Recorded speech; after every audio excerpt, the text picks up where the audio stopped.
जी के चरणों में कोटि कोटि नमन करते हुए यहाँ पर उपस्थित सभी उपासक और उपासिकाओं और मेरे प्यारे बच्चों सभी को मेरा जय भीम नमो बुद्धाय, जय भीम। साथियों, जैसा कि हम सब लोग जानते हैं कि आज दीपावली है, लेकिन हम यहाँ दीपावली नहीं, हम लोग यहाँ दीपदान उत्सव मनाने के लिए बैठे हैं। सबसे पहले मैं आपको बताना चाहूंगी कि दीपदान उत्सव हम मनाते क्यों हैं। भगवान बुद्ध के दिए 84,000 उपदेश, भगवान बुद्ध के दिए 84,000 उपदेशों की याद में सम्राट अशोक ने इस जम्बूद्वीप भारत में 84,000 धर्म स्कंद बनवाए। इसलिए हम लोग दीपावली मनाते हैं। लेकिन हम लोगों को जो बताया जाता है, हम लोगों को बताया जाता है कि राम और लक्ष्मण अयोध्या से वापस लौटे थे, जिसकी खुशी में अयोध्या वासियों ने दीप जलाकर उनका स्वागत किया था। साथी, लेकिन मैं आपसे पूछना चाहती हूँ, कि अगर ये सच्चाई है तो आप मुझे बताएं कि दीपावली के दिन, दीपावली की रात को आप लोग लक्ष्मी और गणेश की पूजा क्यों करते हैं? लक्ष्मी और गणेश का वहाँ क्या फॉल्ट था? अगर आपको पूजा करनी थी तो जब आप राम और लक्ष्मण के आने की खुशी में दीपावली मनाते हैं तो राम और लक्ष्मण की पूजा करनी चाहिए थी ना। लेकिन नहीं, आप लोगों को, हमारे देश के लोगों को भेड़ चाल चलने की आदत है। उन्हें जैसा बताया गया वो वैसा करते गए। उन्हें नहीं पता कि हम लोग ये क्या कर रहे हैं, उन्हें नहीं पता कि हम लोग इसे किस वजह से कर रहे हैं। उन्हें सिर्फ ये पता है कि पूर्वज करते आए हैं तो हम इसलिए करते आ रहे हैं। साथियों, मैं आपसे कहना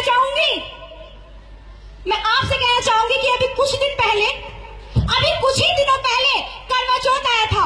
मैं अपनी माता और अपनी बहनों से पूछना चाहूंगी कि जो क्रिश्चियन भाई, जो क्रिश्चियन लोग, जो मुसलमान लोग, जो सिख लोग, जो पंजाबी लोग, उनकी पत्नियां करवा चौथ नहीं मनाती तो क्या उनके पति जीवित नहीं रहते?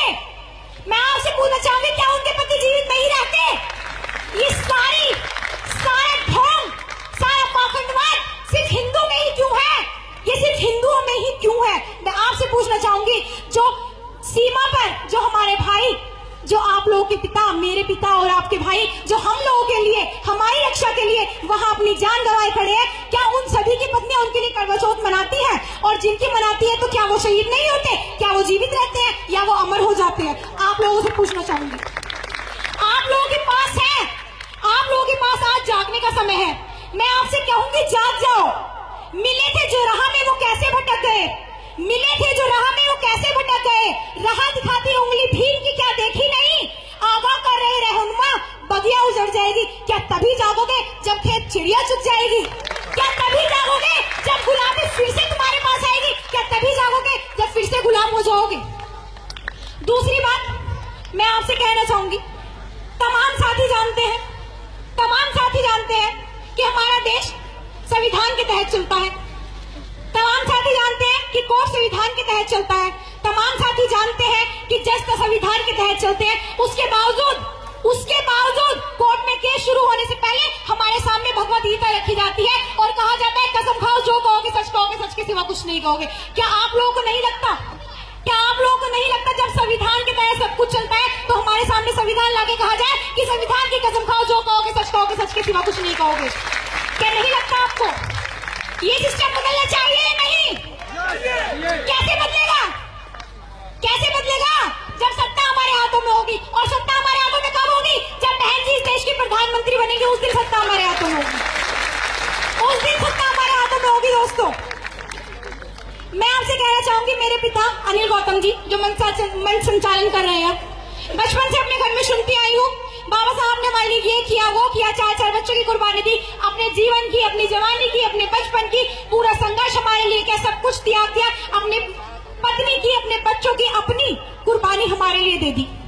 मैं पूछना चाहूंगी, कहाँ है वो कुर्बानी? दिखाओ जरा मुझे, मैं आपको बताती हूँ कहाँ है वो कुर्बानी। बाबा साहब जहाँ के थे वहाँ चले गए, वो जहाँ के थे वहाँ चले गए।